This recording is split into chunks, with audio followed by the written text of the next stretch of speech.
Бүгдээрээ сайн байцгаана уу? Бид нар шиг 7 хоног болгон ийм сонгодог найралтаа сонсдог хүмүүс юм байдаг болоо. Манай цуглаан бол бас онцгой. Яг тэгэхээр Монголын цуглаан бүр чуулган бүр ийм дөрөв хоолоогоор дуулдаг найралтуу байхгүй шүү дээ.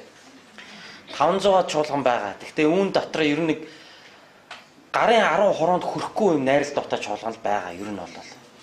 Тэгээ нэг хэсэг бол найралтуутай чуулган бол 90-ад оны үед бол их байсан. Тэгээ сүүлийн жилүүдэд маш их цөөрсөн. Тэгээ бид нар бүтэн сайн болгон эзний өдөр эзний гайхалтай дууг ингэ дөрвөн хоолоогоор мэрэгжлийн төвшөнд ингэ сонсно гэдэг. Үнэхээр гайхалтай юм аа. Тэгээд найралт дууныхаа эзэнд үйлчилж байгаа үйлчлэлийн төлөө бас бүгдээ дахин нэг алга ташаа тий. Баярлалаа.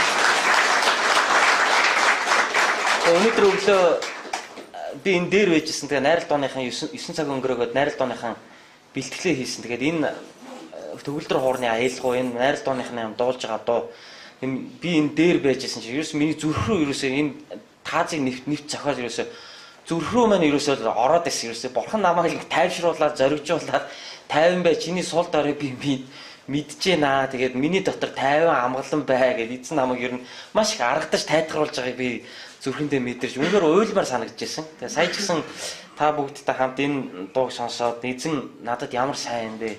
Эзэн бидний төлөө ямар агуу зүйлсийг хийдэг юм бэ? Эзэн миний мөхс дорой байдлыг маань ямар гайхалтайгаар бас ойлгодог юм бэ гэдгийг бас сонсоод тэгж бодоод үнээр бурхан миний зүрхэнд бас ярьж байгаа юм шиг надад санагдчихлаа. Тэгээ эзэнд алдарн байх болтугай. Аамен. Өнгөрсөн 7 хоногт миний төлөө залбирч өгч ирсэнд баярлалаа. Тэгээд хамар дээрх өвчин маань ерөнхийдөө бол гайг баасан. Тэгтээ бас дахиад нэг юм шамбаагаар гараад эхэлсэн. За сүүлийн өдрүүдэд дэлхий юугаар амьсгалж байгааг мэдэх үү? Жудоогоор амьсгалж байгаа тийм үү? Унгарын нийслэл хот Будапешт хотод 2017 оны дэлхийн аваргын шалгаруулах жудо бүхийн дэлхийн аваргын тэмцээн үргэлжилж байгааг бид нар бүгдээрээ мэднэ. За манай монголчууд энэ тэмцээнд бас ер нь бол дажгүй амжилттай сайн оролцож байгаа гэдэг бид нар бүгдээрээ мэднэ. Монголчууд хэдэн медальтай болсныг мэдэх үү? 6 медаль тийм үү? 4 хүрэл, 1 мөнгө, 1 алт тийм үү? Ингээ нийтдээ 6 медальтай. За медалийнхаа тоогоор медалийнхаа чанар чансаагаараа бол Монгол дэлхийд бол яг өчтөр оройны мэдээгээр бол 3 чагсаж байна гэж ярьж байна. За өчтөр оройныхын хүртэл ер нь бол 2-т явж исэн. За тэгэнгүүт одоо Францын одоо тамирчид бол 2 алттай болчихгоот нэг медалийн чанараараа 2 дугаар оройнд орчиж байгаа юм байна. За ингээ манайх яаж юм гэхээр 3-т орж ийн гэнэ л дээ. Гэхдээ одоо дэлхийн хэдэн орн тэнд өрсөлдөж байгаа байлээ. Тэгээд 3-т орж ийн гэдэг чинь бас сайн байна, сайхан байна. Тэгээ миний хувьд ч гэсэн сүүлийн 2-3 өдөр ер нь зурагтаар жудогийн тэмцээнийг шууд амжуулж байгааг үзээд за монголчуудынхаа төлөө дийлнийхаа захыг маш хичээл суулаа. Сайхан цаг байлаа. Тэгээ үнэхээр тамирч би өөрөө тамирчин байсан хүний хувьд тэгээ тамирчны амьдралыг нэг жоохон хэдэн жил ч гэсэн ингээд амсаж явсан хүний хувьд үнэхээр тамирчны амьдрал гэдэг бол айгүй гоё байдаг л да. Ялангуяа тэр зааланд ороод ирэхэд тэр заалны нэг хүний юм хөлсний нэг юм үнэр байдаг юм аа. Тэгээ тэрэнд л тамирчид их хайртай болчдөг. Я заал руу ороод ирэнгүүт за урлагийн хүн бол тайзан дээр гараад ирэнгүүт тэр нэг юм тайзны нэг юм үнэрч гэдэг юм одоо юу гэдгийг за тамирчин хүн бол одоо юу гэдгийг тэр зааланд ороод ирэнгүүт тэр нэг хөлсний нэг юм нэвчигдсэн үнэр байдаг нэг тийм сонин үнэр. Анх орж ирж байгаа хүнд бол нэг жоохон таагуул үнэртэх байх. Гэхдээ тамирчны хувьд бол тэр бол ерөөсөө яг амьдралынх нь үнэр болцсон байдаг. Тэгээ тэр нэр бол ерөөсөө ингээд хамаг дорсомж юм сэдрээдэг л дээ ерөөсөө. Тэгээ тэр хөлснө гарцсан тэр тамирчныг харахад ерөөсөө яг тэр хүний зүрх яг мэдрэгддэг байхгүй. Үнэхээр гоё байдаг. Тэгээ сүүлийн өдрүүдэд бол үнэхээр энэ одоо жудоогоор амьсгалсан тэмцээн оролдооноор одоо амьсгалсан юм өдрүүд болж байна. Би өнөөдөр тань нэг зүйлийг сануулмаар байна. Та ч гэсэн яг үнэн хэрэгтэй сүнсний тамирчин гэдгээ мэдэх үү? Хэдийгээр бид нар махан биеийн хувьд өнөөдөр яг энэ дэлхийн амьдрал дээр бидний ихэнх нь тамирчид биш л дээ. Магадгүй тамирчин явсан хүмүүс байгаа тийм үү? Маа цогоо ах цэгийг ч энэ волейболын одоо алдартнууд байна. Тийм ээ өөр одоо миний мэдхгүй тамирчид бас байгаа хаа. За би өөрөө тамирчин байсан тийм ээ. Гэхдээ би өнөөдөр нэг зүйлийг та нарт хуваалцмаар байна. Хэдийгээр та махан биеийн хувьд тамирчин биш ч гэсэн харин итгэлийнхэн хувьд сүнслэг амьдралынхаа хувьд та нэгэн дуралдааны тэмцээнд өрсөлдөж яваад тамирчин хүн гэдгээ та мэдэх үү? Яг тэгвэл Библи биднийг тамирчид хэмээн өгүүлсэн байдаг. Яг тэгвэл бидний Христэд итгэх итгэлийн амьдрал, бидний түүнд үйлчилж байгаа үйлчлэлийн маань амьдралыг эзний үг бидэнд юу гэж хэлдэг вэ? Чи сүнслэг уралдаанд оролцож байгаа юм. Тийм учраас чи ялахын тулд гүү гэж хэлсэн байдаг. Олон тамирчид оролцдог. Гэхдээ нэг нь л ялдаг. Яг үүнтэй адилхан энэхүү итгэлийн амьдралдаа, энэхүү үйлчлэлийн амьдралдаа, эзний алдрын төлөө гэсэн энэхүү итгэлийн амьдралдаа энэ чинь яг сүнслэг одоо тэмцээнтэй адилхан энэ амьдралдаа ялахын төлөө бариа руу урагшаа яв. Тэр титмийг олж авахын төлөө бариа руу урагшаа яваа хэмээн эзний үг биднийг ятгадаг. Тэм учраас бидний саний уншсан Библийн ишлэлд уралдааны замд гүүгчд бүгд гүйдэгч нэг нь шагнал хүртдгийг та нар мэдэхгүй гэж юу? Та нар ялахын тулд гүйцгээ гэж биднийг хэлж байна. Илч Паул Коринтчуудад хандан бичгтээ тамирчны жишээн дээр ярингуудаа тэр тамирчны жишээн дээр ярьсан яриагаа шууд одоо бидний тухай яриа болгож өөрчлөн одоо шилжилтхийн ярьж байгаа. Тамирчид уралдаанд гүгээд ялахын төлөө гүйдэг шиг чи ч гэсэн та ч гэсэн уралдаанд ялахын төлөө гүү гэж хэлсэн байна бидрийг. Би тамирчин биш штэ. Яагаад намайг уралдаанд оролцож байгаа тамирчин луга адилтхан ярина мзээ. Яагаад гэвэл би итгэлийн хувьд би итгэлийн замаар өнөөдөр тэмцэж яваа сүнсний тамирчин гэдэг юм аа. Эзний үг өнөөдөр бидэнд илчилж өгч байна. Тэмцээнд өрсөлдөгч бүр бүх талаар бие захирах чадварт өөрийгөө дасгалжуулдаг аж. Тэд муудах титэм хүртэхийн төлөө бол харин бид үл муудах титмийн төлөө юм гэж хэлсэн ба. Тэр үеийн тамирчид мууддаг титмийн төлөө явсан. Өөрөөр хэлбэл одоо цэцгэн хэлхийн одоо ийм титэм зүүдэг байсан. Эртний грекийн тамирчид бол тэдний зүйлс нь одоо тэмцээнд ялаад авж байгаа титэм бол тухайн үедээ ингээд гой байгаад хэд хоногийн дараа хатаад хагдраад байхгүй бол. Харин та нар ямар титмийн төлөө явж байгаа. Та нар хизээж үл устдах титмийн төлөө явж байгаа. Хизээж муудахгүй тэр титмийн төлөө явж байгаа. Энэ дэлхийн эд хөрөнгө бол Тэнгэрийн усад яах вэ? Хэвэн хорхоо эдэн юмд баахгүй болдог эд хөрөнгө гэдэг. Энэ дэлхийн эд хөрөнгө бол. Харин Тэнгэр тухраас нь таны өмч хөрөнгө бол хизээж дуусшгүй өмч хөрөнгө юмаа гэж хэлсэн. Тэнд бидний авах титэм бол хизээж устж алга болохгүй тийм титмийн төлөө бид нар явж байгаа юмаа гэдгийг Паул хэлж байгаа. Тэр утгаараа бид нар үл устдах, үл муудах титмийн төлөө явж байгаа сүнслэг тамирчид мөн гэдгийг эзний үг өнөөдөр бидэнд илчлэн харуулж байна. Тиймээс би зориггүй мэт гүйдэггүй, хий агаар цохих мэт нодоргалдаггүй, харин ч бусдад тунхалсан атлаа өөрөө тэмцээгүй байхгүй гэсэндээ бие залхааж боолчилдаг гэж хэлсэн. Өөрөөр хэлбэл би ч гэсэн тэр тэмцээнд төрүүлэх юмсан. Би ч гэсэн энэ тэмцээнд уралдагчийн хувьд эцсийн би шагналгүй хоцрохгүй юмсан. Эцсийн эцэс би ч гэсэн тэр шагналыг аваад барианд орох юмсан гэж Паул өөрийгөө хэлж байна. Өнөөдөр би энэ уралдаанд гүүгээл би шагналгүй хоцорчихгүй дээ. Харин би шагналтай үлдэх юмсан. Эцсийн эцэс би тэр шагналаас зурж авах юмсан. Тийм учраас би хоосон гүйсэн болчихгүй. Хоосон агаар цогсон мэт, хий агаар нодоргалсан мэт, дэмий хоосон савдсан болчихгүй тулд би өнөөдөр өөрийгөө заримдаа зовоодгоо гэж хэлж байгаа. Тэгээ ийхүү хэрхэн одоо Паул эзэнд өөрийгөө зориулж амьдарч байгаа талаар бол өмнөх энэ 9-р бүлгийн одоо өмнөх босод бүх ишлэлүүд дээр тайлбарлсан. Энэ зүйлийг тайлбарлахаас өмнө би тухайн үеийн грекийн тэмцээн оролдооны талаар тодорхой хэдэн зүйлийг та бүхэнд ярмаар. Бид нар түүхэн талаас нь судлаад үзэх юм бол Коринт хотод гректэй болдог 4 гол тэмцээний 2 дахь зохион байгуулагддаг байсан байна. Энэ тэмцээнийг Истмианы тэмцээн гэж нэрлэдэг байсан. Грек улсад зохион байгуулагддаг байсан 4 гол тэмцээний хамгийн ихнийх нь бол Олимп байсан. Олимп гэдэг нэртэй. Тэр нь одоо дэлхийн Олимп шүү дээ, тийм ээ. Олимп бол Грекээс гаралтай гэдэг бид бүгдээ маш сайн мэдж байгаа. Олимпийн хамгийн анхны төрөл юу байсан? Ерөөсөө гүйлт байсан тэр үед. Тийм олон төрлийн спорт тэр үед байгаагүй. Ерөөсөө гүйлт байсан. Тийм учраас атлетик буюу тэр одоо маратон гүйлтийн тамирчинд хамгийн сүүлд Олимпийн хаалтан дээр бүх тамирчдын өмнө стадионд түүний шагналыг нь гардуулдаг. Бид нар сайн мэднэ. Энэ үүнтэй холбоотой. Яг л энэ Олимпийн хамгийн анхны төрөл учраас тийм ээ. Тэгэхээр Гректэй зохион байгуулагддаг байсан 2 дахь гол тэмцээн 4 гол тэмцээний 2 дахь нь бол Истмианы тэмцээн бол Коринт хотод зохион байгуулагддаг байсан. Энэ тэмцээнд төрүүлсэн тамирчин бол цэцгийн хэлхээгээр шагнагддаг байсан ба. Цэцгийн хэлхээгээр чанга. Тийм учраас Паул энэ дээр одоо үл муудах титэм гэж ярьсан ба. Хүмүүс муудах титмийн төлөө явдаг бол энэ дэлхийн бүх шагнал мууддаг бол баахгүй болдог бол харин хожим эзнээс авах бидний шагнал бол хизээж үл муудах шагналын төлөө бид нар явж байгаамаа гэж ингэж хэлсэн ба. Манай эртний өмнөх 146 онд Ромчууд Коринт хотыг эзлэн сүрүүлсэн ба. Коринт хот бол Грекийн хот. Харин Ром бол Грекээс тусдаа улс, өөр улс тийм ээ. Тэгээ Ромчууд хуучин Грекийн эзэнт гүрнийг бүхэлд нь одоо эзлэн захирсан ба. Энэ үед бол Грекийн одоо хот болох Коринтыг ч гэсэн Ромчууд эзэлж аваад тэр хотыг үнсэн доорх болгож хайсан ба. Ингээд дараагийн 100 гаруй жилийн туршид Коринт хот бол одоо балгас хэвээрээ байсан. Энэ хугацаанд Eastman-ы тэмцээн хаан зохион байгуулагддаг байсан бөгөөд Коринт хотын ойролцоох хот байсан Сукион гэдэг хотод энэ тэмцээн зохион байгуулагддаг байсан ба. За ингээд 100 гаруй жилийн дараа буюу манай эртний одоо ихээр ромчууд энэ Коринт хотыг дахин сэргээн босгосон ба. За ингэж сэргээн босгохдоо Коринт хотын загвар дизайныг бол одоо Ром маягийн хот болгож өөрчилж одоо ингэж дахин одоо босгосон байдаг.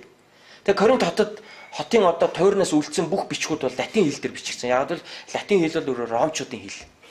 Тэрнээс өмнө бол Коринт хот бол одоо грек одоо дизайнтай ийм хот байсан. Грек ахуй соёлтой хот болсон бол 100 гаруй жилийн дараа дахин одоо бүтээн байгуулагдахдаа Ром маягийн хот болон ийм босгогдсон байна. Тэгээ Коринт хотын яг ард талд нь одоо Акро Коринт гэдэг манай Улаанбаатарын харууд зайсан толгой шиг юм толгод байдаг. Тэр толгодын дээр бол одоо грекийн Аполло бурхны сүм байсан бол хожим нь одоо ромчууд энэ хотыг эзлээд одоо Акро Коринт толгод дээр дахин сүмийг байгуулахдаа бол Афродитийн сүмийг байгуулсан байдаг. Аполло бурхны сүмийг биш харин Афродит бурхны сүмийг байгуулсан. Афродит бурхан бол грекийн гэхээсээ илүү баг ромчуудын бурхан байсан гэж ингэж үздэг түүх судлаач нар. Юуг л Афродит бурхныг бол грекийн Венус бурхан Ромын Венус бурхан байсан гэж ингэж үздэг. Яг л ромчууд өөрсдөө Венусээс гаралтай гэж итгэдэг байсантай холбоотой юм. Тийм учраас л өөрийнхөө бурхны сүмийг бол Коринтод одоо ромчууд бол байгуулжээ гэж ингэж үздэг.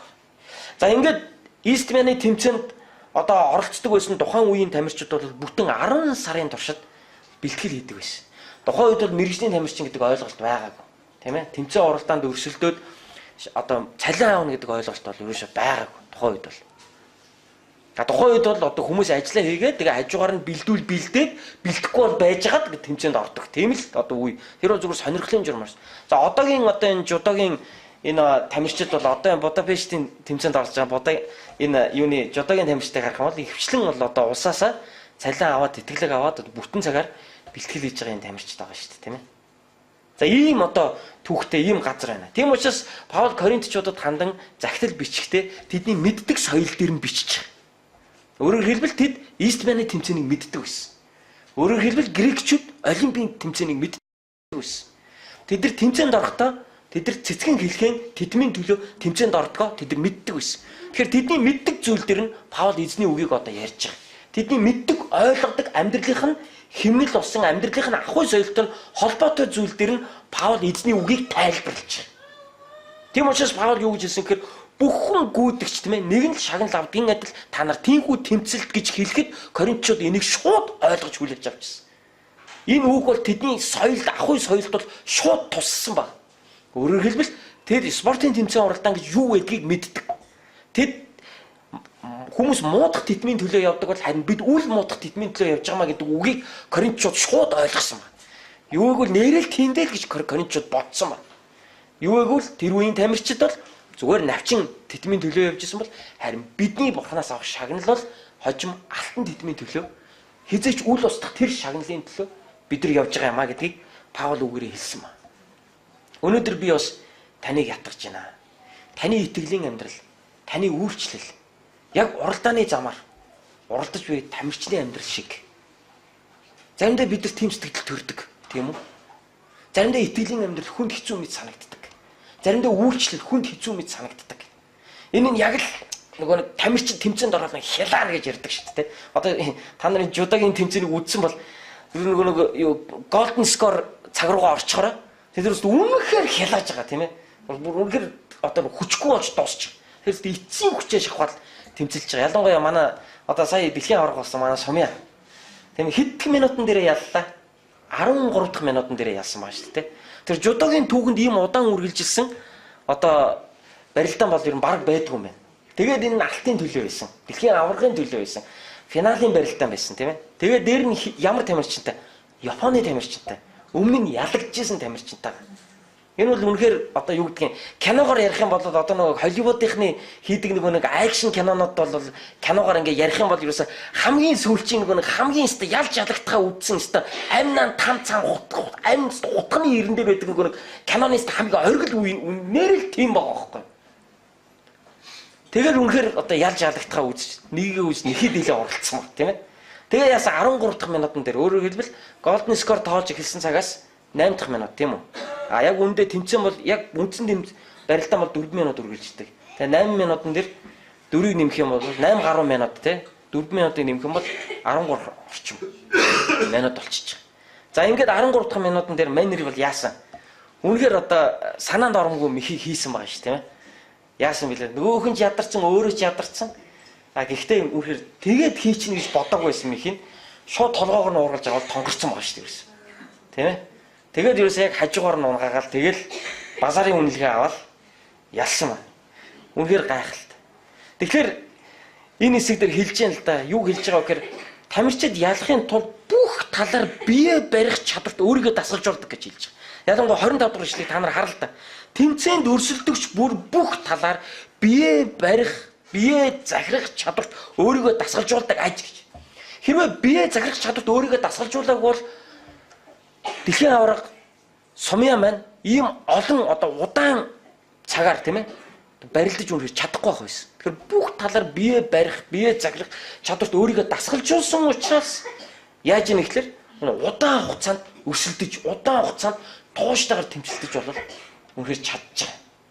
За саяхан бас нэг дэлхийг дөргиосон одоо бас нэг тулаан бас нэг тулааны спорт.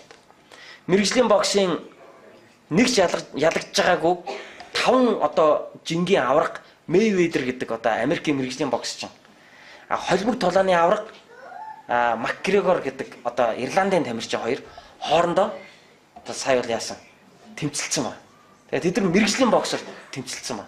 Яг л Макгрегор өөрөө мэргэжлийн боксоор ер нь хичээлж байгаа. Тэгээд юу холимог тулаан руу орсон учраас Макгрегор өөрөө Мэйведерийг үдсэн байхгүй. Би чамтай мэргэжлийн боксоор үзье. Би чамайг эхний 4 раунданд би чамайг зөвхөн нам цохино гэж хэлсэн ба. Тэгээд холимог тулаан гэдгийг та нар зарим магадгүй сайн мэдгүй байж магадгүй торон дотор зүгээр юугаараа зодтолдог нэг спорт байдаг. Ерөөсө унагааж байгаа цохиж болно, боож болно, өчөж болно, барилдаж болно, цохиж болно, өсгөлж болно, яаж ч болно. Тэгээ мэргэжлийн бокс гэдэг бол тогоо орохгүй, өвдөг орохгүй, толгоо орохгүй тийм биз дээ. Боохгүй, унагаахгүй, барилдахгүй зөвхөн гараараа тэгээ дагж руу ардаас цохихгүй тийм ээ зөвхөн нүүрлөө өөд ингэж л тоглолдог ба. Тэгээ Макгрегор болохоор томорсон тийм үү. Би чамааг бол эхний 4 раунданд би чамааг зүгээр шин энэ том гараараа чамааг зүгээр нам цохино. Тэгээ хоёрын мэргэжлийн боксоор үтчихье гэж хэлсэн. Тэр өөрөө холимог тулааны 2 жингийн аврах байхгүй. Тэгээд тэр хоёр тоглосон ба. Тэгээ мэргэжлийн бокс яадаг вэхээр 12 раунд өрсөлддөг хоорондоо. Тэмцэлддэг. А холимог тулаан яадаг вэхээр 5 минутаар 3 раунд тоглодог байхгүй. Тэгэхээр мэргэжлийн боксчууд бол яадаг вэ? Тэсрэлттэй. Биш юу холимог тулаан бол яг богино хугацаанд ялдаг. Тэгээ богино хугацаанд хүч гаргадаг. Тийм ээ маш тэсрэлттэй тоглодог ба. Тэгэхээр 1-2 цогцолтоор юус асууж шийдэгдэг ба. Мэргэжлийн боксын онцлог бол юу вэ гэхээр урт удаан хугацаанд ер нь тесэж үлдсэн баг ялах магадaltaй байд. Тийм тэмцэн ба. За тэгээд тэр хоёр сая тоглолоо. Лас Вегаст, Невада, Лас Вегаст тоглосон. MGM Grand одоо юу арена гэдэг тулааны талбарт бол тэр хоёрын тэмцээн болсон байгаа. Эхний 4 раунд бол Макгрегор, Мэйведерг бол балбсан байгаа. Ер нь бол тоншсон байгаа. Гэхдээ Мэйведер эхний 4 раунданд бол унаагүй. 5-6 дахь раунд тэр хоёр тэнцүү өрсөлдсөн. Харин 7, 8, 9, 10 гээ сүүлийн 4 раунданд Мэйведер Макгрегорыг өөрийг нь нүдсэн байгаа. Тэгэхээр Макгрегор бол одоо хүмүүсийн ярьдгаар бол үнэхээр хялаас сүүлд ерөөсөө явгаа байсан. Ерөөсөө гарын ч явгаа байсан. Хараад байгаа юм санаа нь байгаа мөртлөө гар нь явахгүй. Цохилд ирж байгаа хараад байгаа мөртлөө дотор лайлзын ингээд зайлж мэлцэн бодовч одоо яаж юм би үнэхээр явахгүй учраас ингээд балбуусараа одоо сүулдэ бол ингээд шүүгч ингээд дундуур нь ороод одоо болоо ингээд одоо Макгрегор ерөөсөө ингээд яагаад өстө эхний 4 раунданд би чамааг өстө зүгээр энэ том гараар нам цохино гэдээсэн тамирч яасан ярьцлага өгтөө 10 дахь раунд хүртэл тийслээ. Амар гоё талаас нь ярьчихж байгаа байхгүй бас те. Энэ хүртэл тийснэ гэдэг чинь миний хувьд амжилт энэ төр гэдэг. Яг өмнөх ярьжсэн яриад нь харьцуулах юм бол бас өөр л юм ярьж илээ л дээ. Яг тэгээд тэндээс нэг чанарын ялгаа харагдаж байгаа байхгүй. Юу гэвэл нэг нь бол богино хугацаанд ингээд дуусчдаг тийм ээ. А нөөх нь бол яг эхэндээ ялж яснаа, ялгаж яснаа, сүүлд нь бол болсон. Тэгэхээр аль нь илүү урт удаан хугацаанд бие барих чадварт өөрийгөө дасгалжуулсан бэ гэдгийн яг ялгаа тэнд харагдсан байна. Яг онцлог нь харагдчих. Ерөөсө холимог тулаан бол богино хугацаанд ялалт байгуулдаг бол харин мэрэгжлийн бокс бол яг урт хугацаанд тэмцэлддэг гэдэг утгаараа. Би танд нэг зүйлийг хэлье. Итгэлийн амьдрал ба үйлчлэл урт хугацааны зорилт биднээс шаарддаг гэдгийг та мэдв үү? Итгэлийн амьдрал биднээс урт хугацааны зориулалт бүх талаар бие барих чадварт, өөрийгөө захирах чадварт суралцсан байхыг биднээс шаарддаг гэдгийг та мэдв үү? Итгэлийн амьдрал гэдэг бол 3 жилийн курс биш. Энэ бол 5 жилийн дамжаа биш. Энэ бол сонирхлын клуб биш. Энэ бол сүнслэг тэмцэл. Энэ бол сүнслэг тэмцээн. Энэ бол ялж ялагдах тухай асуудал. Энэ бол сатантай тэмцэлт асуудал. Энэ бол моёрын сүнсний залхимхэнд ялж эсвэл ялагдах эзэн дуулууртай байж ялагдах илүү гүн утга агуулгатай зүйл энд явагдаж идэг. Та бүх талаар бие захирах чадварт өөрийгөө дасгалж уснаа. Хэрвээ та үл муудах тэтмийг итгэлийн амьдралаараа авч сүнслэг тулаанд ялъя гэж бодож байгаа бол ахын дүүсээ та сүнслэг байдлаар өөрийгөө дасгалж бол. Залбирал, өргөл, үйлчлэл, бусдыг хайрлах, бусдыг уучлах, бусдад өргөн ууч зүрстгэл гаргах, нэг зүйлийн төлөө тууштай байх гэх мэт энэ бүхэн өнөөдөр танд юу болдгоо дасгалжуулах болж идэг. Бид нар нэг хэсэг үргээд одоо юу гэдэг нь үнэхээр дуртай учраас хийдэг байхгүй. Харин энэний дараа үнэхээр дуртай дургуудаа гэхээсээ илүү бид үнэхээр эзэнд зориулж байгаа сэтгэлийнхаа улмаас явах нэг үе хэсэг байдаг. Тийм үедээ л олон хүмүүсийн ялгаа гардаг. Аль нь холимог тулааны тамирчин бэ? Аль нь мэрэгжлийн боксын тамирчин бэ гэдгийг ялгаа тэр үеэс гарч харагдаж эхэлдэг. Тийм болохоор ахын дүүсээ итгэлийн амьдрал бидрээс хавьгүй урт удаан хугацааны зориулж чардаг. Тухайн үеийн грекийн энэ спорт бол гол тэмцээн нь бол ерөөсөө маратон гүйлт байсан маа. Энэ бол ерөөсөө урт хугацааны гүйлт. Энэ бол ерөөсөө урт хугацааны төсөв төвчээр бидрээс шаарддаг ийм одоо уралдаан байдаг. Тэгэхээр итгэлийн амьдралыг Паул яг л үүнтэй зүйрлүүлсэн маа.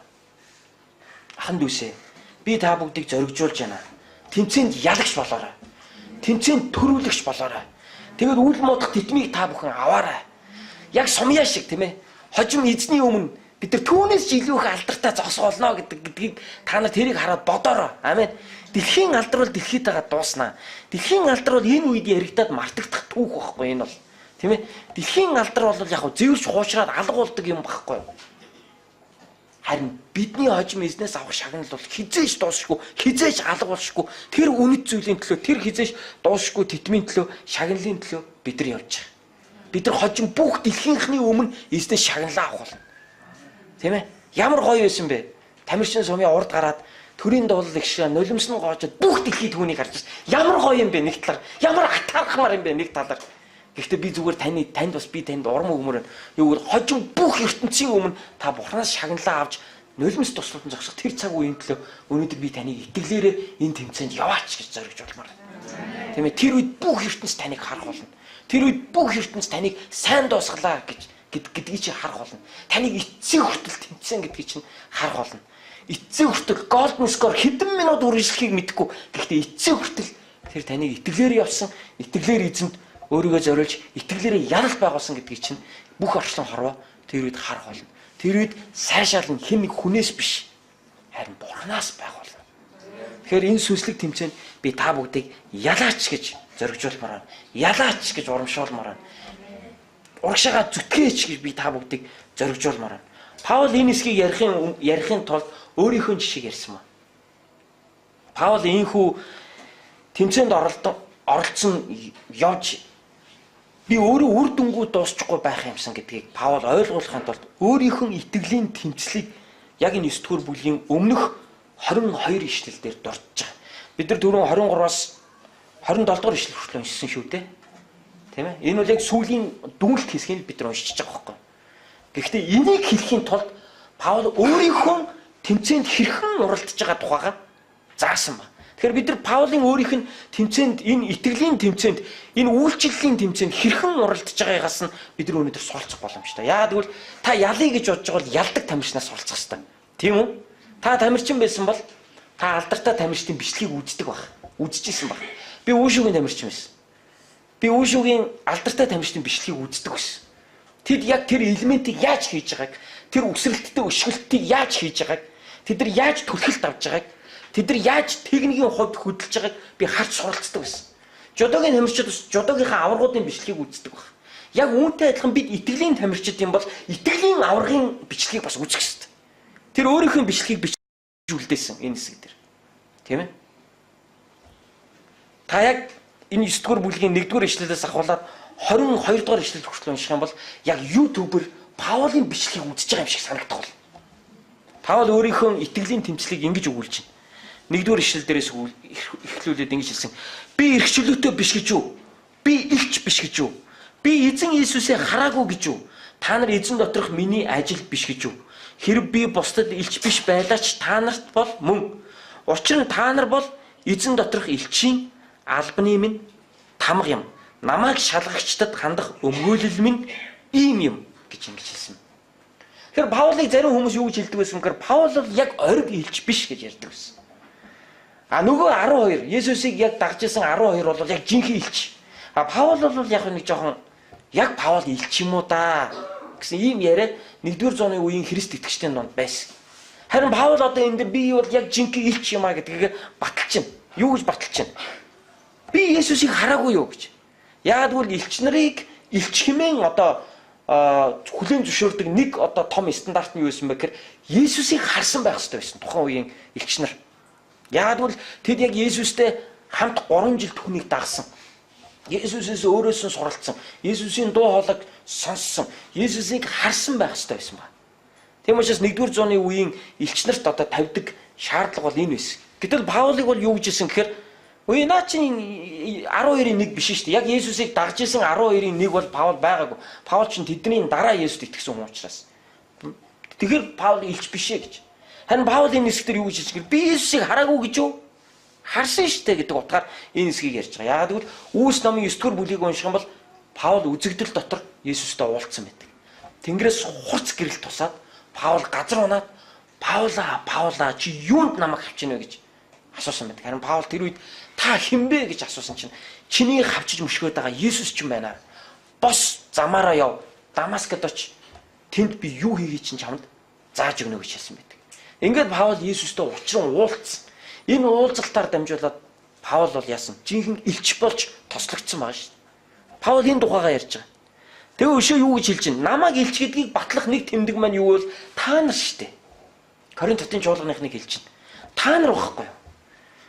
Би элч мөн гэдгийг үр жимсээр нь батлах нэг шинж тэмдэг бол та нар.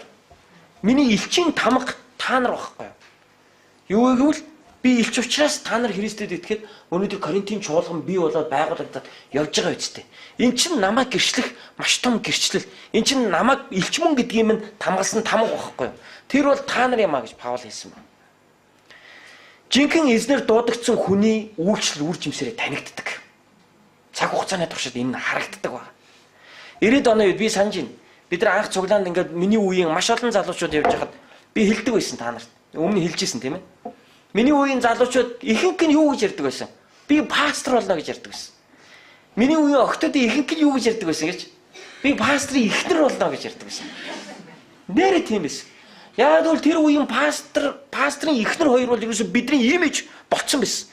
Тэр үед одоогийнх шиг ийм entertainment юм байгаагүй. Юм үздэг, хардаг янз янзын юм ерөөсө байгаагүй. Тэр үед бид нар их чөлөө цагаа ихэнх нь бид нар хаана өнгөрөөдгөөс чуулган дээр л өнгөрөөдгөөс. Чуулган дээр л байж ивэл гоё. Тийм л байсан. Одоо бол бидний сонирхлыг татаж ийш нь тийш нь татаж чангах юм ихтэй болчихж. Тэр үед л тийм байгаагүй. Тэр гэртээ очин зурагтаа үзэн болоо. Зурагтаар юу гарах юм? Оросын сувг гаруул гарна, Монголын сувг нэг 7 хоногийн 1-т 2-т 3-т гаруул гарна. Тэгээд болоо. Тэгээд орбит үзүүл үзэн тэгээд хорвоо ертөнцийг мэдэхгүй бид тийм л байсан. Харин бид нар тийм үед Есүсийг таньж мэдсэн юм.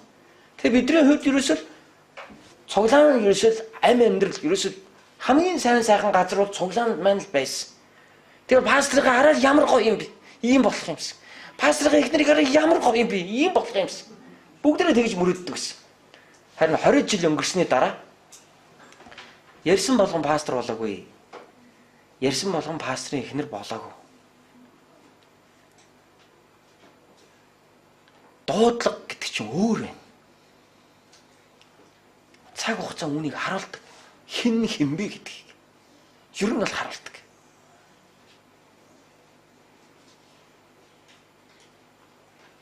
Паулын хувьд бол яг л энэ зүйлийг ярьж байгаа. Намайг илчгэдгийг миний үйлчлэл өөрөө харуулсан шүү дээ гэдэг. Хэрвээ эзэн таныг дуудсан юм бол харуулаач. Үзүүлээч. Үр жимсэж чинь харагдах ёстой тэр. Энийн төлөө бид өнөөдөр явах ёстой аханд үсэ. Амен. Сомегийн аав ярьж байна. Харсан уу? Бүгдээ харсан тий. Бүгдээ нэг шугамн дээр явж шít. Нэг долгион дээр явж байна бүгдээ. Сомегийн аав ярьж байна тий. Хэдвэр 11 настай байхаас хэдвэр ингэсэн бэ?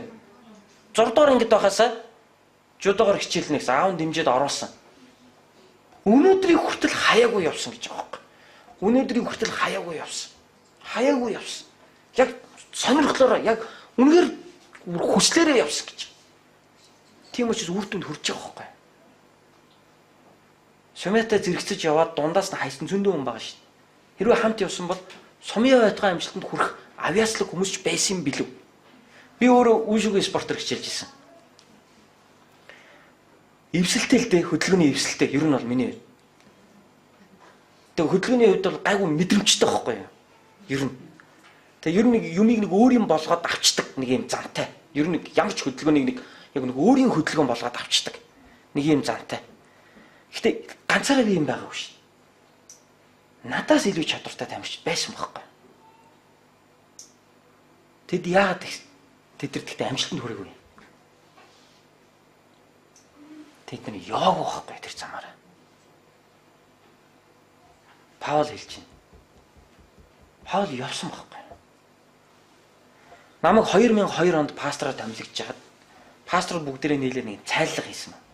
Тэр цайлган дээр нэг пастор ах тэгж ярьж ирсэн. Өнөөдөр олон пасторууд гарч ийна сайхан ингээл томилогдоод олон пасторууд томилогдоод цэцэг аваад ингээл одоо баяр хүргүүлээд гоё байна тий. Тэгэхдээ цаг хугацаанд яг хэн пастор вэ үгүй вэ гэдгийг л харуулна та гэж хэлж ирсэн. Тэр үед би тэр ахыг харж чаддаггүй тэгээ хатархаад байгаа махталж очиж дотроо. Тэгсэн чинь одоо өөрөө байхгүй тэр хүн.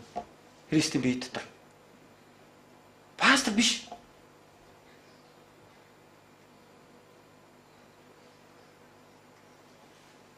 Та эзэнтнэр дуудагдсан бол та тэрийг харуулах хэрэгтэй.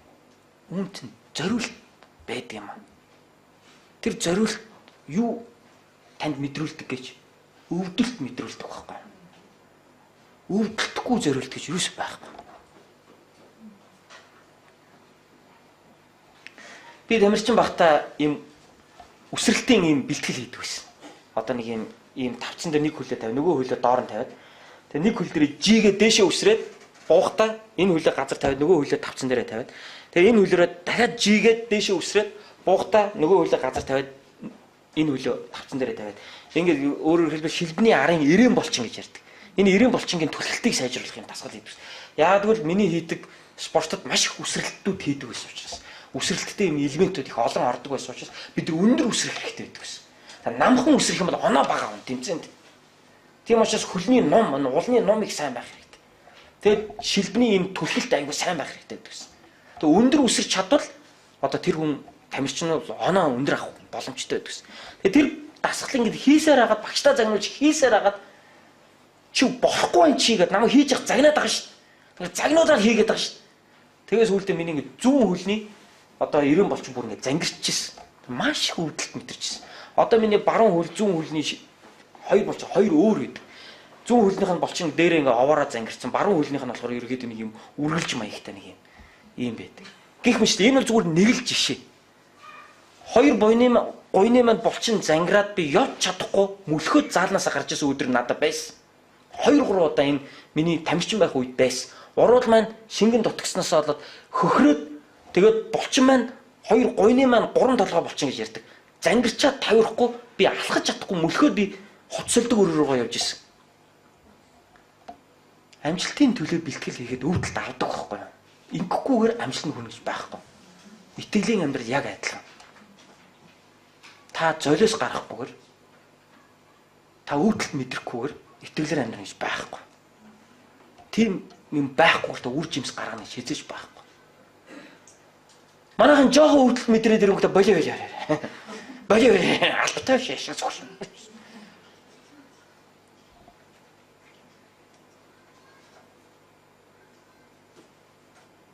Бүх талаар бие захирах чадварт бид өөрсдөө хөгжүүлэх хэрэгтэй. Ингэжээ бид үр жимстэй байдалд хүрдэг. Таны өмнөөс таны дасгалжуулагч хизээч тэмцээнд орохгүй. Өөрөөр хэлбэл таныг миний итгэлээс олж бурхан хизээ шагнахгүй. Таныг өөрийн чинь итгэлээс олж бурхан таныг ивэн. Би ямар байгаа сайн пастор 1000 байлаа гэд тэрнээс болж та шагнагдана. Шагнагдахгүй гэдэг асуудал бурханы өмнө яригдахгүй. Та өөрөө өөрийнхөө итгэлийн амьдралын төлөө хожим та өөрөө бурхан тантай өөртөө чинь л тооцоо. Тэрнээс надаар дамжуур тооцох бодохгүй юм. Тийм болохоор ямар нэг удирдагчаасаа болж бити санаа амар тавиа. За сайн пастортай юм чинь. Гэхдээ би өөрийгөө сайн гэж хэлж байгаа юм шиг л дээ. Би зүгээр жишээ болгож ярьж байна. Та нараа ойлгоорой. Тийм ээ? Өөрийгөө магтж байгаа юм шиг. Яг л бид нар заримдаа бусдын итгэлд өөрийгөө даатгачдаг байхгүй юу? Тэгээ өөрөө муу зан чи залбирч хооч залбирч. Өө тэр ингэж байгаа юм чи дээ энэ ингэж байгаа юм чинь дээ. Өөрийгөө чөлөөнд нь гаргацдаг байхгүй юу? Уучлаарай. Уралдаан бол таних. Тэр хүн сайн залбирах тэр хүн шагналаа. Таны итгэл бол таны итгэл. Тэгэхээр Паул энийг ярьж байгаа. Тэгээ Паул цааш нь үргэлжлүүлээд бүр өөрийгөө хэрхэн эзний замд бүр өөрийгөө ингэж сойж энэ үйлчлэлийн амьдралд энэ итгэлийн амьдралд өөрийгөө бүр яаж сойж явж байгаагаа Паул хэлж байгаа. Тэр байдал нь дараах 3 байдлаар Паул энэ дэр хэлж байгаа. Дараах 4 байдлаар хэлж байгаа. 4 байдлаар. Нэгдүгээр тэр 3 байдлаар шуушлаа. 4 биш би амдрал. 3 байдлаар Паул өөрийгөө би энэ итгэлийн амьдралд би ийхүү өөрийгөө зориулж штэ гэдгийг Паул одоо ярьж байгаа. Өөрөөр хэлбэл хэрхэн одоо тэр сүнслэг тэмцээнд оролцож байгаагаа Паул энэ дэр дурдж байна. Нэгдүгээр би ихнэр авдаггүй гэж хэлсэн байна.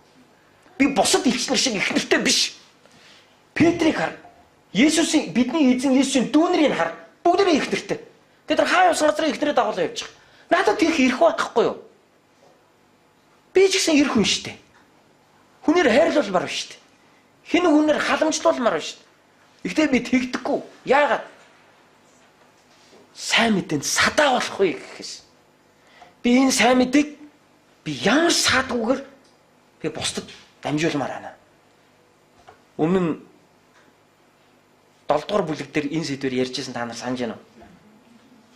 Тэр би ихнэр авах ирэхгүй дээ биш дээ. Би хүн тийм ээ? Би ихнэр авах ирэхтэй. Надад ийм ирэх байгаа. Гэтэ би энэ ирэхээсээ татгалцсан. Юуны төлөө? Би сайн мэдээний төлөө. Би энэ ирэхээсээ татгалцсан шүү. Ингэж хэлж. Хоёрдугаарт нь Паул өөрийгөө юу гэж хэлж байгаа нөхөр би цалин авдаггүй гэдгээ ярьж байгаа. Би цалин авдаггүй.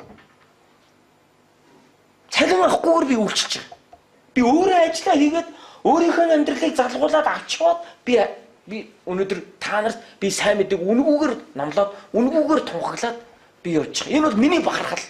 Хожим миний Тэнгэр Бурханаас авах шагнал тэр хэрээрээ том байх болно гэж ингэж хэлсэн ба. Энэ ишлэл намайг цогч. Тэгвэл би цалин аваад үйлчилж байгаа шүү дээ. Битан сонсоглоноос. Хэрвээ би цалин авахгүй үйлчлэх бол би өөр ажилд орох хэрэгтэй. Гэтэл Паулын ялгаа бол цалин авахгүй. Тэгээд хажуугаар өөрийнхөө амьдралыг болгоод ажиллаа хийгээд тэгэд энэ байдал түүний ихнэргүй байдлыг нөлөөлжсэн юм.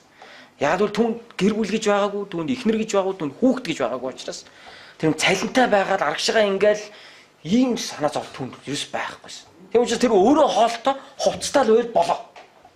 Тэгэл сайн мэдээд хараад явчихдаг гэсэн ерөөс.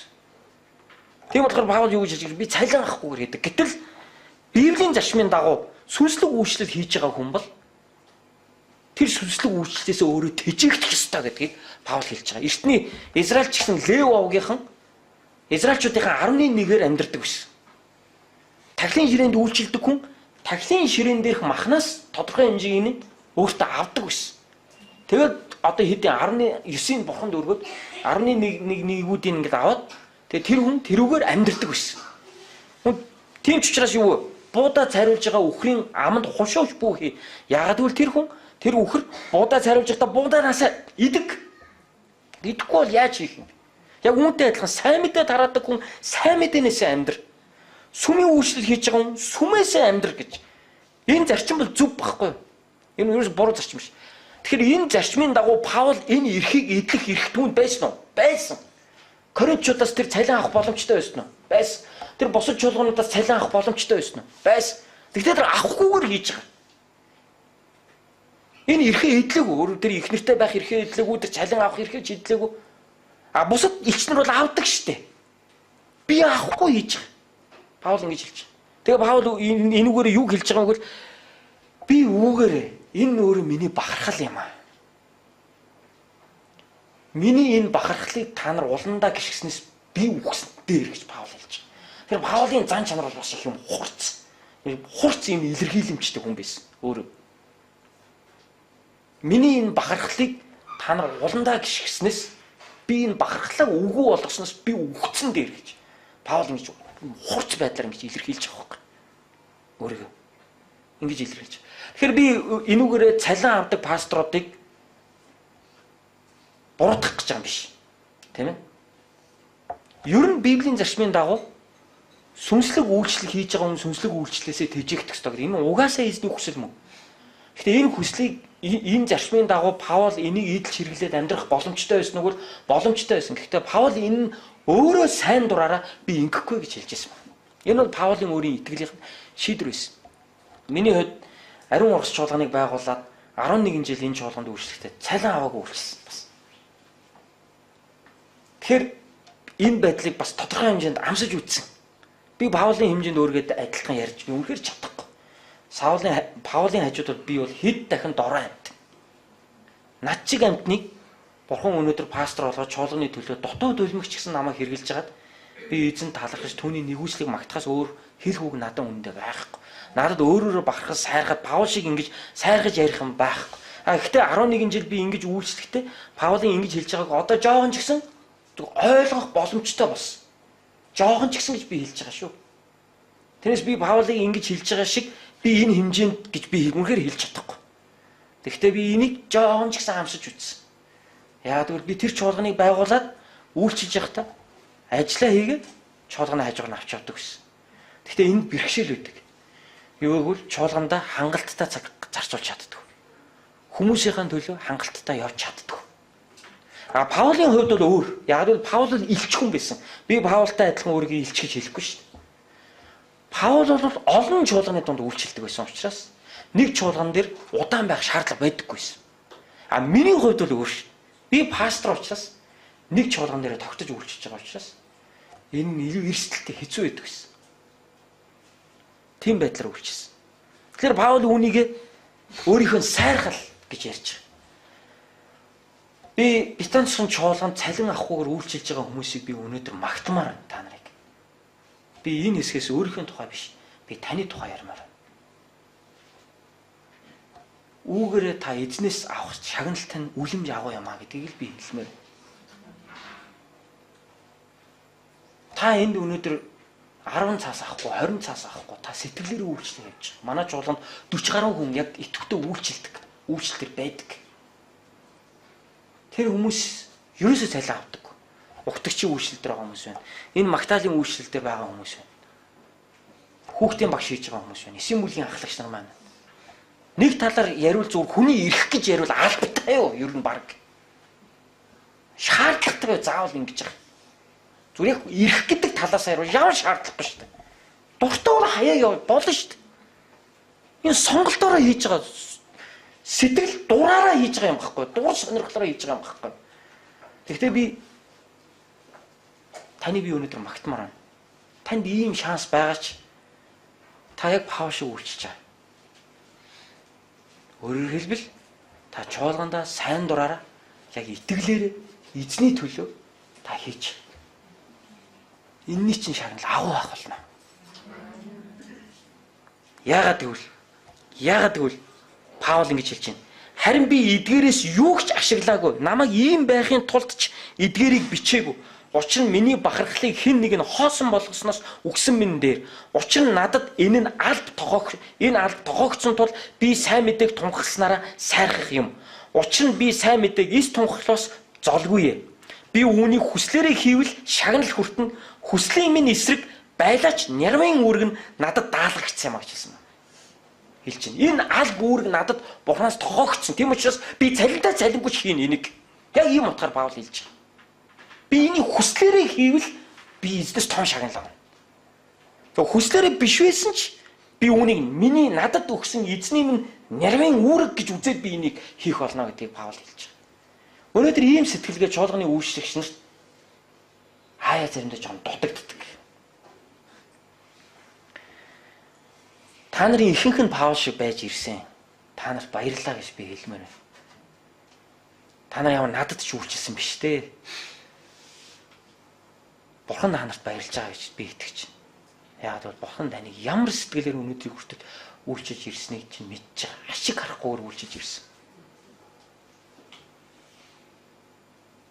Баярлалаа та нарт.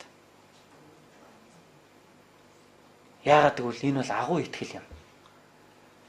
Би Паулын энэ байдлаа би таныг өнөөдөр зоригжуулж би урамшуулмаар байна. Намайг Солонгост үйлчилж яхад цуглаан дуусаад хүн болгон хоолоо идэх гэж доошо буугаа авчихсан. Тэгээ эхнэр өтөр үлдээ заалаа янзалж байсан чинь маа нэг итгэгч битэртэй хамт үлдээд сандал ингээд хамт битэртэй янзалцсан.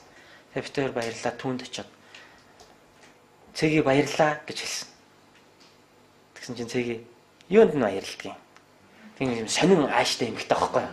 Гэхдээ яг үнэхээр эзэнд итгэлтэй тийм үү. Үнэхээр эзэнд итгэлтэй. Гэхдээ сонин байдлаар өөрийгөө илэрхийлдэг хүн. Юунд нь баярлалдгийг. Нэг тийм яоцгоо царайлал хэлж чинь. Тэгэхээр бид хоёр ингээд за юу бас буруу хэлчихвтэй гэл ингээд бид хоёр ингээд жоохон сандарлаа. Ямар та хоёрт хийж өгч байгаа биш гэсэн. Амар сүнслэг үг хэлсэн шүү. Гэхдээ нэрээ надад хийж өгч байгаа биш. Би болохоор нөгөө цуглааны пастор юм болохоор өөртөө хийлгэж байгаа юм шиг л баярлалаа гэдэг байхгүй. Яагаад гэвэл тэгжээж нөгөө хүмүүсийн чинь бас ингээд урам зориг өдөөж хөдөлгөж баярлалаа чи шүү, гой шүү, сайн байх шүү гэж тэр хүмүүсийн чинь би ингээ хөрлөх гээд нь шүү дээ. Нөгөө удирдахч хүнийхээ хувьд. Яагаад гэвэл би тэр хүмүүсийн чинь цалин өгөхгүйгээр үйлчлүүлж шүү дээ. А цалин өгөөд үйлчлж байгаа бол амарх, айгүй амархан. Одоо би юу сүүлийн үед бодож байгаа юм. Цалин өгөөд одоо ажиллаж байгаа ажлын газрын дарга нар бол юу сайн удирдахч байх ямар шаардлага байхгүй. Цалингийн өгөөд загнаад хийлгэн шүү дээ. Тэгэхээр пастор бид нар яаж юм? Цалин өгөхгүй. Тэгтээ хүний юм хийлгэн. Гэхдээ тэр нь явж явж эцэст миний төлөө бас биш те. Би өөртөө ашиг авах гэж хийгээгүй шүү дээ. Ер нь эцэст хийлгэх гээгүй шүү дээ. Эзний төлөө хийлгэх гэдэг байгаа байхгүй. Тэр хүнийг сургах гэдэг байгаа байхгүй. Уул нь бол. Тийм ээ. Дагалдуулж шүү дээ тэнцээ тийм ээ. Ахт тэр чинь яаж өөрийнхөө төлөө хийлгэж байгаа юм шиг заримдаа болчдөг тийм сэтгэлийн зовлонтой болчдөг байхгүй. Яагаад гэвэл нөгөө хүмүүсийг үйлчлүүлэхийн тулд тэднийг тооштойгоор урам зоригтойгоор үйлчлүүлэхийн тулд удирдахч хүн өөрийгөө шавах гэж байгаа байхгүй. Хамаг байдгаа шавах гэж шүү дээ. Найрхын найрж үзэж байгаа муухай үгээр л ярьчих зүгээр заа. Хар үгээр ярихад тэгээ найрхын найрж, панаалтахын панаалтаж те, аргадахын аргадаж, загнахын заг тэгчээж энэ олон хүнийг өнөөдөр барьж. Гэхдээ биш бариад байгаа ч юм баг бурхан барьж байгаа л. Тэгтэл заримдаа яадгүй пастор хүний зовлон би хичээж барьж байгаа юм шиг болчдөг байхгүй юу? Та нар энэний минь төлөө залбирч өгөр. Энэ миний сэтгэлийн зовлон. Энэ миний хүлээс. Би энээсээ чөлөөлөгдөх юмсан. Энэ өөрөө надад сэтгэлийн дарамт болдог. Энэ өөрөө намайг мэдрэлийн ядаргаанд оруулдаг. Баяраа надад үнийг хэлсэн байхгүй. Баяраа жаргалмаа хоёр пастора али хоол идэ. Заяа тэр 2-3 7 хоногийн хоолнд авч ороод. За пастора та ингэж ийн гэж бол хэлээгүй л дээ. Зүгээр өөрсдөн дээрээ ярьсан. Айгүй гоё надад хэлсэн ба. Пастор та нэг дээр санаж над руу уцтаал. Та хоёр яач вэ? Али би яах вэ та хоёрын төлөө? Та хоёр ингээ ойрдоо нэг л юм жоохон сонирн болчлоо. Миний зүгээс ямар нэг юм дутагч юу? Би жоохон санаа тавьсангүй юу? Залбирч өгсөнгүй юу? Яав юу? Али би яг яах ёстой гэд би нэг тэгж ярьсан юм а баяраараа. Баяраа жаргалмаа хоёр ингээл нэг л бүдгрээл явчихгүй. Тэгэхээр нь санаа зовоол за яач удаа миний л хончилгоо жоохон дутаадах шиг байна да. Тэгээд энэ хоёрыг алдчихгүй юмсан бас манай цуглаан бас гой гэр бүл штэ. Бас алдчихгүй юмсан. Тэгэхээр тэгэл нөгөө пастрын өвчин хөдөлчихөж байгаа байхгүй миний хувьд. Нөгөө синдромтод эхэлж байгаа байхгүй. Би яг яах ёстой байлаа гэлтэй. Би пастор хүнийхээ хоёр юуж байгаа анхаарал халамж тавьсангүй юу? Би энэ гэр бүлийн төлөө хэрэг залбирлаа энэ гэл ингээл нөгөө бодлоодтай дарамтлагдаад тэгэл цуглаан дуусаад нөгөөг чинь шансан амт уцтаал та хоёр ойрдоо яач юу ичүү гэл ингээл уцсан чинь пастор нэг зүйлийг хэлээ. Ерөөсөө яагаачгүй шүү. Та зүгээр тайван бай гэж хэлж ирсэн юм. Тэгээ 2 3 7 хоног өмнө хоол идчих байхгүй юу? Тэгээ хоол идсэн чинь баяраа жаргалмаар байна. Баяраа надад хэлсэн аахгүй. Пастра 50 бэ. Өөрийгөө ч амраа. Явах нэг нь явна л үйс, ирэх нэг нь ирнэ л үйс. Эзэн ажиллаж байгаа шүү дээ. Тэгээ та жоон 50 байна. Бидний тухайд битгий санаа зов. Бид нар ирэхгүй болчвол итгэлээр унаад ингээ янз янзын юм болоод бишээ. Тэгж байгаадаа биш. Зүгээр яалтчгүй хэрэг гараал нэг юм болцсон байгаа. Зүгээр тэгж бодоод 50 байлаач. Бид нар зүгээр буцаал ирнэ. Зүгээр бидний тал дээр бол санаа амар бай гэж хэлсэн байхгүй. Тэгээ та ингээ өөрийгөө битгий зовоолдог гэж хэлсэн. Тэгээ энэ үгийг сонсоод миний самсаа хамрын самсаа шархахад нулимс гарах шахсан. Тэгээ энийг баяраа биш бурхан ярьж байгаа юм надад санагдсан. Тэгээ яагаад ч баярлаа. Чи биш юм бурхан ярьж байна.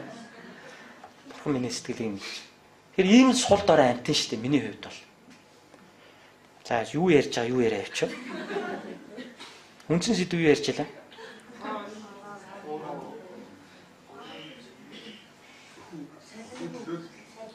Тий яг үнэ. Тий яг үнэ. Тэгэхээр та нар минь эзний алдрын төлөө үнэхээр үйлчилж байгаа чинь баярлалаа. Эзэн та нараар дамжуулан алдарчна. Тэнгэрийн усад очиод та бүхэн шагнал авахд надаас илүү шагнал авах байгаа та нар. Яагаад гэвэл та нар энэ цуглаанаас цалин авахгүй үйлчилж байгаа шүү дээ. Би цалин аваагүй үйлчилж байгаа байхгүй. Тэгэхээр миний шагнал таны авах шагналаас жоох юм байж магадгүй. Та нар намайг амар шагнал авах гэж бодож байгаа. Тэнгэрийн усад очиод битээ намайг шоолоод агараа. Пастра таны юу шагналаас амар шагнал авах юм баг гэсэн чинь юу явж би танаас илүү агуу шагнал авчлаа гэж үгээ та нарын зарим нь гайхаж магадгүй. Битээ гайхаараа. Яагаад гэвэл чи сайн дураараа үлчсэн. Харин би яасан? Пастор учраас хийж байгаа шүү дээ заримдаа. Тийм дорой амтан багхгүй. Би та нарыг үнэхээр магтмаар байна. Та нар Паул шиг хийж байгаа шүү. Паулийн бахархлаа бити алдаарай. Тийм учраас өөртөө хэлжээ. Би Паулийн бахархалтай хүн шүү гэж өөртөө хэлжээ. Би эзэнд үйлчилж байгаараа би Паулийн бахархалтай явж байгаа хүн шүү гэж өөртөө хэлж байгаа. Энэ бахархлыг чинь хинч юугаарч бүү сольж авах. Энэ бахархлыг чинь энэ дэлхийн юугаарч үнэлж чадахгүй. Энэ чинь эзэн л үнэлж чадна. Амен. Халелуя. 3 дугаарт нь Паул өөрөө яаж үйлчилж исэн? Яаж үйлчилж исэн? Юудэ хүнийг аврахын тулд юудэ болж, юудэ биш хүнийг аврахын тулд Есүст итгэхийн тулд юудэ биш болж, тийм ээ одоо сул дорой нэгэнтэй сул дорой төвшөнд нь харьцаж, хүчтэй нэгэнтэй хүчтэй төвшөнд нь ярьж, тийм ээ. Яг ингэж харьцажлаа гэж Паул одоо сүүлийн хэсэгдэр яг ингэж өгүүлж. Тэгэхээр би хүн болгоныг эзэн дээр авчирч, хүн болгоныг эзэн дээр авчрахын тулд хүн болгонд нь би тааруулж ялаа гэж Паул өөрийгөө хэлж. Нэрэл яг тийм. Одоо ингээд манай жолооч нэг 100 гаруй хүн явж байгаа шүү дээ. Ер нь бол. За тогтмол нэг 100-аад. Өнөөдөр энэ бараг 100-аад хүн сууж байна. За ер нь за ирдэг очтогтойгоо ингээд хамт чимээ тооцох юм. За хүүхдүүдтэйгээ нийлээд ингээд тооцох бол манай цуглаанд элбэг 130 хүрдэг. За бүр хамт чимээ 150-аад хүн бараг ер нь бол хүрдэг.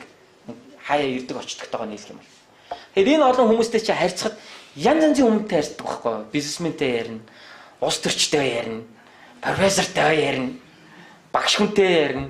Эсвэл зүгээр ажилтан хүнтэй харьцна. Яа. Хүн болгон тохируулж харьцах хэрэгтэй болдог байхгүй юу? Тэгэхээр Паул яг энийг хэлсэн. Тийм учраас Паул юу гэж хэлсэн бэ гэхээр учир нь би бүгдээс чөлөөтэй атлаа илүү олныг олж авахын тулд өөрийгөө бүгдэд боол болгосон. Юудэчүүдийг олж авахын тулд би юудэчүүдэд юудэ адил хуулийн дор байгстыг олж авахын тулд би өөрөө хуулийн дор бусатлаа хуулийн дор байгстад хуулийн дор байгч мэт хуйлгуучүүдийг олж авахын тулд хэдийгээр би бурхны хуулиас ангид бос харин Христийн хууль дотор байдаг атлаа хуйлгуучүүдэд хуйлгүй нэгэн адил сул доройчуудыг олж авахын тулд би сул доройчуудад сул дорой нэгэн адил болсон бүхий л аргаар заримыг нь аврахын тулд би бүгдэд бүх юм болж байлаа гэж хэлсэн ба. Бизнесмен хүнтэй ярихдаа бизнесийг ярьдаг. Бизнесэнд ажгүй юу? Яаж вэ? Орлого ямар байна? Эдийн засаг яаж байна? Тийм байдлаар ярих хэрэгтэй болдог. Тамирчинтай хариул би ч тамирчин байсан. Тамирч болж хуурах хэрэгтэй болдог. Тийм ээ? Өөрөөр хэлбэл бүх хүнийг олж авч бүх хүнийг эзэн дээр авчирч эзэн дээр тогтоохын тулд яадаг бүх хүн бүх юм болох гэж хичээдэг. Паул бол үнэхээр тэгж сайн чаддаг байсан ба. Би тэгж сайн чаддгүй хичээдэг. Үндэ хичээдэг. Гэхдээ заримдаа алддаг энэ дээр алдаа гаргадаг баха. Паулийн хувьд бол ингэдэг гэж хэлсэн ба. Тэгэхээр Паул юу гэж хэлж байна? Эзний алдрын төлөө, эзний төлөө үүшлэхдээ нэгдүгээрт тийм ээ? Нэгдүгээрт би цалин авахгүй үйлчилж. Хоёрдугаарт би эхнэр авахгүй үйлчилж. Гуравдугаарт би бүх хүнд бүх юм болж өгдөг юм а гэж хэлсэн. Та Паулын энэ гурван зарчмаас суралцах боломжтой. Та итгэлийн байранда амжилттай орж, үл муудах тэтмийг бурхнаас авах энэ тэмцээнд та амжилттай ялаа гэж бодож байгаа бол алдарт тамирчин Паулаас суралцсан. Тийм ээ? Паул шиг ихнэр бит яав. Гэрэлцэнгүүдэн салцгаа одоо болов. Сайн мэдээний садаа одоо зүгээр. Ажил төрлөөсөө гар одоо цалин битгий аав. Би тэгж хэлэх гэж байгаа юм шиг. Харин сүнслэг зарчмын хувьд өнөөдөр бидний эндээс суралцах маш үнэт том зүйл байна. Энэ юу вэ гэвэл Паул чухал зарчмаас бид нэг зүйлийг маш хүчтэй тусгаж авч чадна. Тэр нь юу вэ гэвэл Паул барианд орохын тулд эзний өмнө үйлчлэлээ амжилттай гүйцээхийн тулд тэр энэ тэмцээнд ялагч байхын тулд тэр өөрийнхөө зүгээс өөрийгөө дасгалжуулж чадах бүхэн дээрээ тэр өөрийгөө дасгалжуулж чадсан юм. Энэ бол Паулын өөрийгөө дасгалжуулж өөрийгөө сойсон сойлт байсан. Та өнөөдөр өөрийгөө сайн мэдээний төлөө яаж сойдог вэ? Та өнөөдөр өөрийгөө эзний алдрын төлөө яаж дасгалжуулдаг вэ?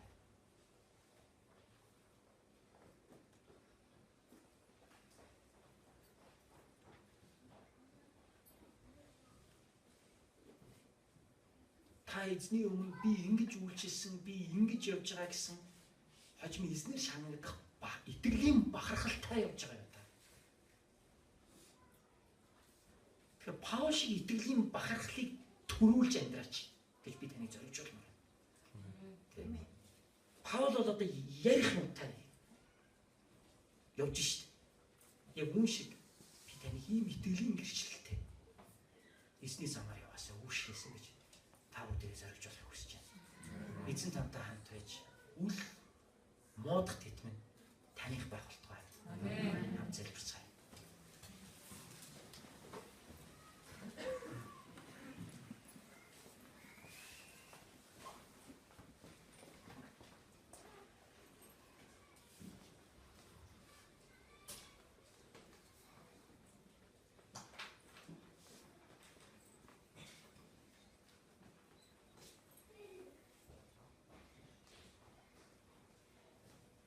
Агуу хүчит бурхан эцэг минь бидний эзэн Есүс Христээр дамжуулан аварж, өршөөж, өөрхөн хүүхдүүдээ болгож энэ уралдааны замд энэ тэмцээнд биднийг оруулсан баярлалаа. Эзэн минь монголчууд жодоогийн дэлхийн аврал шалгаруулах тэмцээнд олон медаль авч амжилттай оролцож байгаа шиг Монгол итгэгч хүн хожим бурхан эзэн танаас агуу шаналлуудыг авах энэ итгэлийн тэмцээнд бид бас амжилттай оролцохыг хүсэж байна. Эхэзэн бид энэ тэмцээнд туршлагачиж, бид энэ тэмцээнд өөрсдийгөө бүх талаар бие барих байдал сахилгажуулж, эзэн таны өмнө итгэлийн бахархалтай, гэрчлэлтэйгээр эзэн бид энэ тэмцээнийг үргэлжлүүлэхийг хүсэж байна. Эзэн та бидэнтэй хамт байгаач. Та бидний ивэгээч. Эзэн бидний сул дорой байдлыг та өршөөгөөч. Би залбирч байна. Эхэзэн бид өнөөдөр ямар ч шан харамж авахгүйгээр тань үйлчилж байгаадаа энд байгаа олон тэр итгэгчнийхэн төлөө би таны өмнө талархаж байна. Ерөөсөн эзэн гэрэлсэн хэдиж амьдралаа хамтдаа таны төлөө зориулж байгаа Паул мэт итгэгчдийн төлөө тандаа талархаж байна. Амен. Эзэн таны хүмүүсийг аврахын тулд бүх хүний өмнө өөрийгөө дэвсгэр мэт өвдөг сүрдэнд тэдэнд үйлчилж байгаа тэр хүмүүсийн төлөө тандаа талархаж байна. Бидэнд ингэж явах алба байхгүй. Бид бусдыг танд итгүүлэхийн тулд заавал тэдний өмнө бид ингэж доошо буух ямар шаардлага байхгүй болж эзэн минь бид сул дорой нэг аврахын тулд Бид хуйлгүй нэгнийг аврахын тулд, бид хуйлтай нэгнийг аврахын тулд, бид хүчтэй нэгнийг аврахын тулд, бид хүчгүй нэгнийг аврахын тулд эзэн бид юм болгонд юм болж амьдарч байна. Эзэн тэгж амьдарч байгаа юм итгэжтэйг минь та шагнаач. Та ивэгээч. Та өрөөгөөч. Та тэднийг итгэлийн зам сэтгэл алдрахгүйгээр уралдаанаа үргэлжлүүлэхэд нь туслаач. Эзэн энэ дэлхийн муудах тэдмийн төлөө биш. Харин үл муудах тэрэг тэдмийн төлөө бид явахыг хүсэж байна. Амен. Талархан эзэн Есүс